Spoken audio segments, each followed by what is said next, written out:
जी अस्सलाम वालेकुम प्यारे दोस्तों हाज़िर हैं एक नई वीडियो के साथ। आप मेरे साइड पे वीडियो देख रहे हैं जनाब। ये वीडियो है क्रिकेटर अब्दुल रज़ाक की, Pakistani hero famous cricketer Abdul Razzaq. और ये वीडियो किस जगह भी है जनाब, ये वीडियो है चिन्योट की। वो सिंगर अल्लाह दिता लूने वाले की फातह खानी पर तशरीफ़ लाए थे। वहाँ पर वो सिंगर नदीम अब्बास लूने वाला से मिले और उन्होंने कुछ लोगों के साथ तस्वीरें और सेल्फियाँ बनाई। उसके बाद वो चले गए। ये वीडियो जो आप देख रहे हैं ये cricketer Abdul Razzaq, Pakistani hero famous cricketer Abdul Razzaq की वीडियो है। वो चिन्योट में तशरीफ़ लाए थे। कल वो चिन्योट में सिंगर अल्लाह दिता लूने वाले की फातह खानी पर तशरीफ़ लाए थे।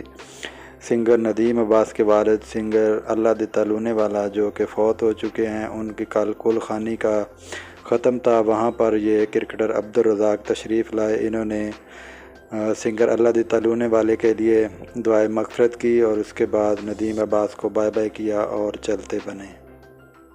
वीडियो आप लोगों को कैसी लगी? हमारी वीडियो को लाइक कर दें और चैनल को सब्सक्राइब कर दें। मिलते हैं किसी नई वीडियो के साथ, तब तक के लिए अल्लाह हाफ़िज़।